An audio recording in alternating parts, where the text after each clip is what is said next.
नमस्कार, मैं आपके साथ रंजना रावत और आप देख रहे हैं हर तस्वीर में कहानी है। और आज पहली तस्वीर हम आपको दिखाएंगे आरा की। आरा में कोरोना की रफ्तार तेज हो रही है, लेकिन संक्रमण से बचने के लिए घर पर रहने की बजाय अंधविश्वास का ऐसा तमाशा हुआ कि महामारी फैलने की आशंका और बढ़ गई।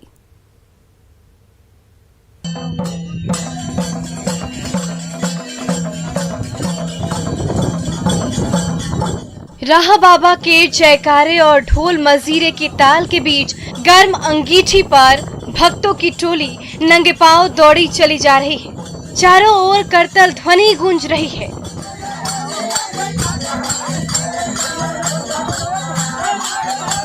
ग्रामीणों की भारी भीड़ जय जयकार किए जा रही है। तो भक्ति आग पर भक्तों की टोली बढ़ी चली जा रही है।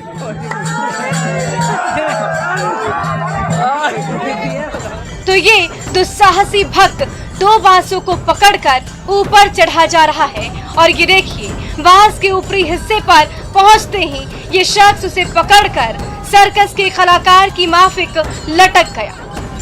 फिर तो कभी वो बांस से उल्टा लटक जाता है तो अगले ही पल अपने कर्तव्य से सबको चकित कर देता है।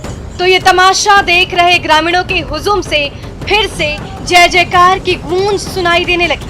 आस्था के नाम पर ये ढोंग हुआ भोजपुर के इंग्लिश गांव में, जहां एक युवक के तिलक समारोह के दौरान अंध भक्तों का मजमा जुटा और ऐसे ऐसे करतब दिखाए गए कि पूछिए मत।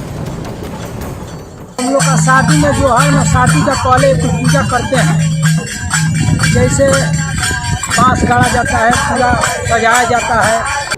इंग्लिश गांव के खुले मैदान में दिन भर तमाशा चलता रहा। ढोल मजीरे बजते रहे और ग्रामीणों की भीड़ जय जयकारा लगाती रही।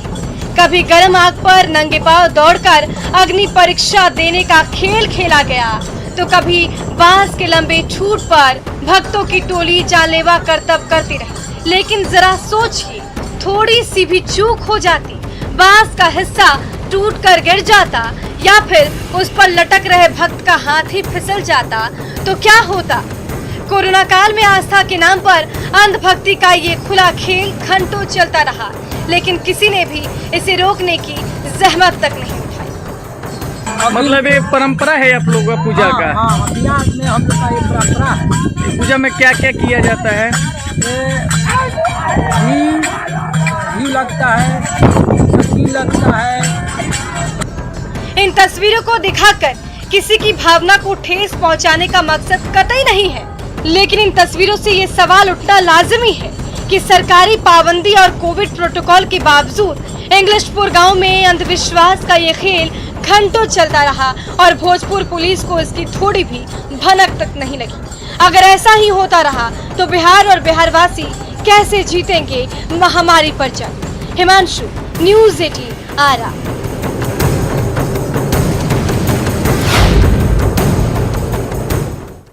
और जहानाबाद में देखते ही देखते 3 मंजिला बिल्डिंग भरभरा कर नीचे गिर गई। वो तो गनीमत थी कि आसपास कोई नहीं था, वरना बड़ा हादसा हो सकता था।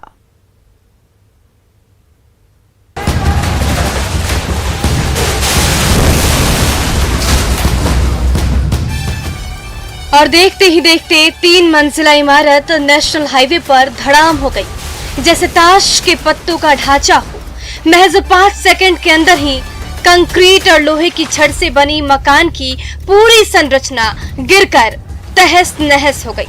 आप टीवी स्क्रीन पर देख सकते हैं, पटना को गया से जोड़ने वाले नेशनल हाईवे नंबर 83 से ये ट्रक गुजर रही है। ये ट्रक अभी गुजरी ही थी कि ये 3 मंजिला इमारत धीरे धीरे नीचे झुकने लगी। थोड़ी और नीचे झुकी और फिर तो पूरी की पूरी बिल्डिंग भरभरा कर एक साथ नीचे गिर गई और चारों ओर धूल का गुबार छा गया।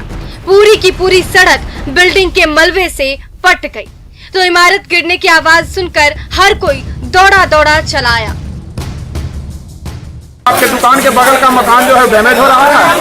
हम लोग घर से निकल के आए, अगल बगल के मोहल्ला के लड़कों को कुछ बुलाए, दोनों तरफ हम लोग गाड़ी को रोके। रोकने के बाद देखते देखते मकान एकदम धराशायी हो गया। जहानाबाद के मखदूमपुर मार्केट में नेशनल हाईवे 83 के किनारे ये 3 मंजिला बिल्डिंग मुश्किल से 3 साल पहले ही बनकर खड़ी हुई थी। इसके ऊपरी दोनों मंजिलों पर परिवार के सदस्य रहते थे, तो निचले तल्ले पर रेडीमेड कपड़ों की दुकान चलती थी, लेकिन इसकी नींव इतनी कमजोर थी कि ये इमारत ज्यादा दिन तक खड़ी नहीं रह सकी और देखते ही देखते भरभरा कर ढह गई। वो तो गनीमत थी कि लॉकडाउन के चलते इमारत में कोई नहीं था और सड़क भी खाली थी, लेकिन जरा सोचिए अगर बिल्डिंग में भी भीड़ होती और सड़क पर भी, और ठीक उसी समय पूरी इमारत जमींदोज हो जाती तो क्या होता।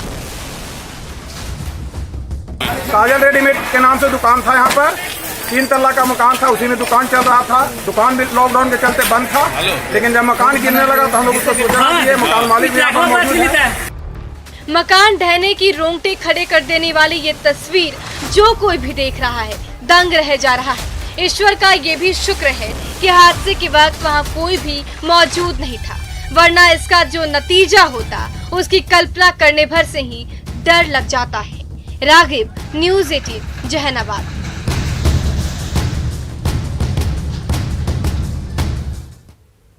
नालंदा में तेज रफ्तार स्कॉर्पियो ने साइकिल सवार को टक्कर मार दी, लेकिन साइकिल सवार को मामूली चोट लगी। सरे राह हुआ यह हादसा सीसीटीवी में कैद हो गया।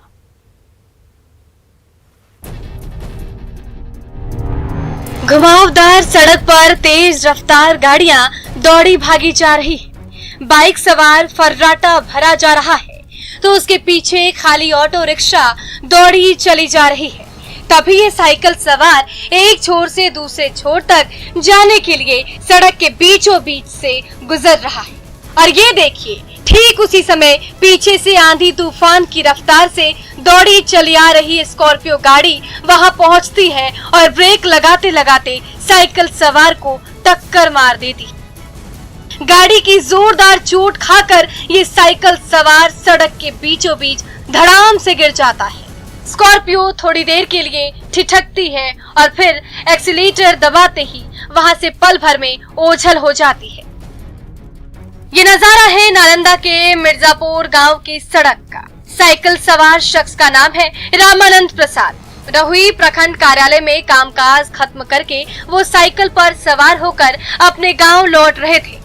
सड़क के किनारे से उनकी साइकिल बढ़ी चली जा रही थी, तभी उन्हें इस मोड़ पर दूसरी सड़क पकड़नी थी, इसलिए वो सड़क की दूसरी ओर अभी जा ही रहे थे कि तेज रफ्तार स्कॉर्पियो ने उन्हें पीछे से जोरदार टक्कर मार दी। लेकिन कहते हैं ना, जाको राखे साइया मार सके ना कोई। इस जोरदार टक्कर में रामानंद प्रसाद को मामूली चोट लगी और वो थोड़ी देर बाद ही उठ खड़े हुए। लेकिन जरा सोचिए, ये भिड़ंत और जोरदार होती तो क्या होता। मौके पर लगे सीसीटीवी कैमरे ने हादसे की तस्वीरें कैद कर ली। सवाल ये भी उठ रहा है कि स्कॉर्पियो के ड्राइवर और दूसरे यात्रियों ने थोड़ी देर रुककर घायल साइकिल सवार का हालचाल लेने की जहमत भी नहीं उठाई, उसकी चोट पर मरहम लगाने की भी जरूरत महसूस नहीं की। मानवता का फर्ज निभाने की बजाय तुरंत मौके से भाग खड़े हुए। क्या हमारी संवेदना खत्म होती जा रही है? क्या किसी घायल और पीड़ित के जख्म देखकर भी हमारे पांव नहीं ठिठकते? इन झकझोरने वाले सवालों के जवाब हम और आपको ही ढूंढना होगा। अभिषेक कुमार, न्यूज़ 18, नालंदा। नवादा सदर अस्पताल के चिकित्सक डॉक्टर आफताब कलीम ड्यूटी और मानवता की जीती जागती मिसाल है। कोरोना काल में धरती का ये भगवान हर किसी की सांसें बचाने के लिए दिन रात ड्यूटी पर डटा हुआ है।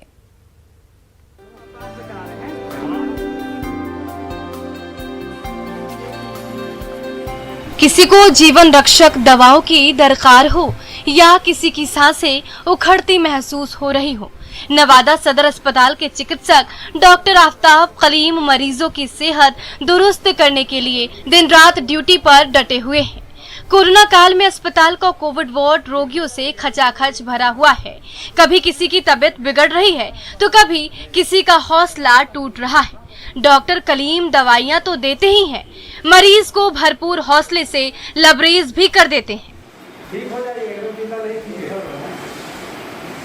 सब ठीक हो जाएगा, भगवान चाहे। चाहे दिन हो या फिर रात, जब भी किसी मरीज की पुकार आती है, डॉक्टर आफताब कलीम दौड़े दौड़े चले आते हैं। उनकी तीमारदारी का ही नतीजा है कि कोविड वार्ड में भर्ती मरीजों के स्वस्थ होने की तादाद लगातार बढ़ती जा रही है।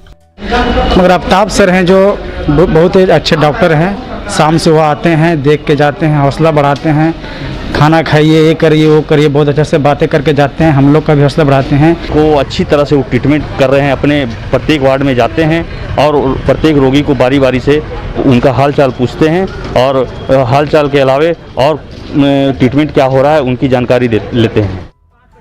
नवादा सदर अस्पताल के कई चिकित्सक कोविड वार्ड की ड्यूटी से बचने के लिए बहाने बनाते हैं, लेकिन डॉक्टर आफ्ताब कलीम खुद कोविड वार्ड जाते हैं और एक एक मरीज का हाल चाल लेते हैं। इसी बीच उनके घर में कई परिजन बीमार पड़ गए, फिर भी डॉक्टर कलीम ड्यूटी पर डटे रहे।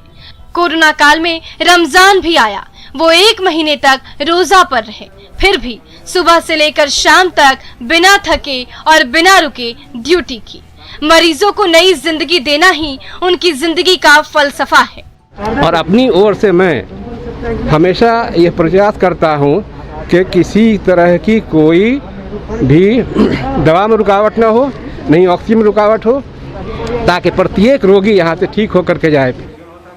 सच ही तो है, डॉक्टर को धरती पर भगवान का दर्जा दिया गया है। जब तक डॉक्टर आफ्ताब कलीम जैसे चिकित्सक ड्यूटी पर डटे रहेंगे, डॉक्टरों से ये दर्जा कोई छीन नहीं सकता है। अनिल विशाल, न्यूज़ 18 नवादा। मुंगेर की एक फैमिली ने मजबूत हौसले की बदौलत महामारी को मात दे दी। मुश्किल घड़ी में सबने एक दूसरे का हाथ थामे रखा और चंद दिनों में ही बीमारी छूमंतर हो गई।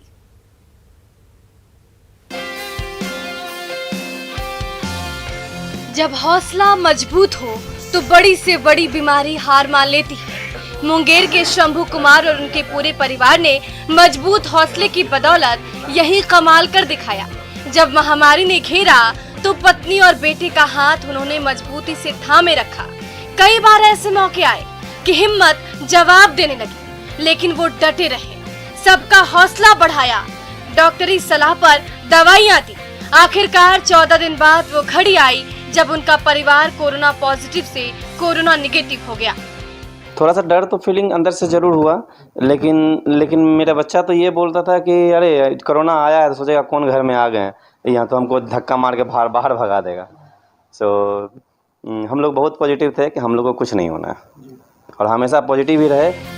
शंभू कुमार पिछले महीने ही कोरोना पॉजिटिव से निगेटिव हुए थे। इसके कुछ दिनों के बाद पत्नी और उसके बाद बेटे में संक्रमण के लक्षण दिखे। उस समय साथ रह रहे सास, ससुर और साला भी बीमार पड़ गए। जांच के दौरान कोरोना की पुष्टि हुई तो उन्होंने वही नुस्खा अपनाया जो कोरोना से जंग के दौरान खुद ले रहे थे। खुद भी योग के आसन किए और कोरोना से जंग लड़ रहे परिजनों से भी कराया। हिम्मत टूटी तो सबको संभाला, फिर तो सब कुछ ठीक होना ही था। एक दौर तो वो आता ही है, काफ़ी तनाव से गुजरना पड़ता है, बट घबराना नहीं है, हिम्मत से रखना है और हमेशा सकारात्मक पॉजिटिव हुए हैं तो आपके सोच को भी पॉजिटिव ही रखना है, सोच को नेगेटिव नहीं करना है। अगर हैं तो उसका फिर आप प्रॉपर उसका इलाज कराएं, ना कि इसको खेल में लें कि 5-7 दिन 8 दिन व्यतीत कर लेते हैं। लेकिन तब क्या होता है ना कि अगर वो समय आप निकाल देते हैं ना तो आपके हाथ से सारा समय ही निकल जाता है। तो जब भी बीमारी घेरे हौसला टूटने ना दे, दवाइयाँ तो लेते ही रहे, एक दूसरे का साथ कभी ना छोड़े। कोरोना को हार माननी ही पड़ेगी, आप पूरी तरह से स्वस्थ हो जाएंगे और आपके परिजन। अरुण शर्मा, न्यूज़ 18 मुंगेर।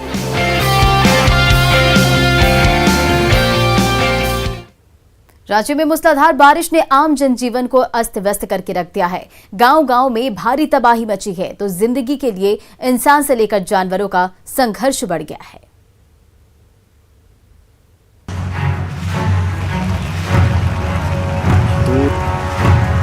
ऊपर आसमान से बारिश की बूंदें बरसती जा रही है। पानी की उन्हीं बूंदों से बनी दरिया ऊंचे पहाड़ों से होते हुए नीचे बहती जा रही है।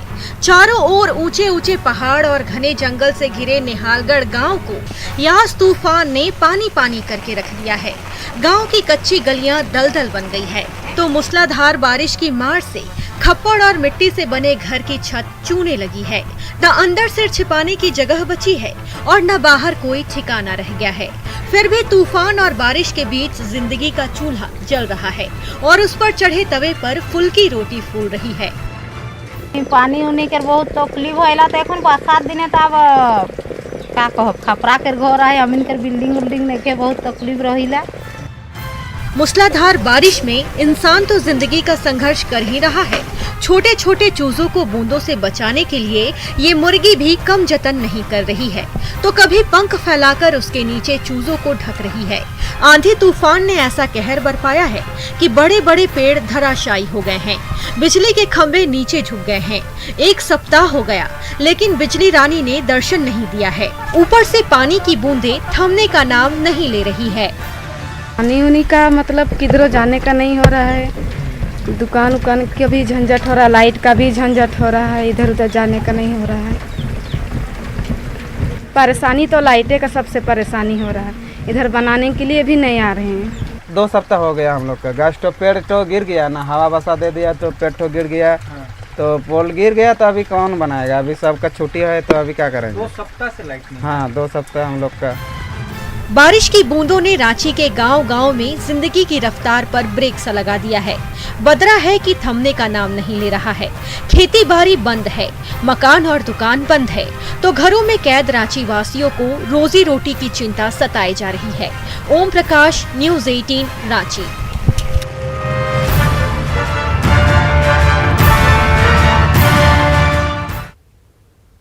देश में कोरोना केसेस काफी बढ़े हैं, ऐसे में मास्क सबसे बड़ा हथियार है। हम आपसे बार बार अपील करते हैं कि मास्क पहनिए। इसको लेकर न्यूज़ 18 ने एक मुहिम भी शुरू की है, #मास्क पहनो इंडिया। आप खुद से ये प्रण लीजिए कि जब तक ये महामारी है आप मास्क नहीं उतारेंगे।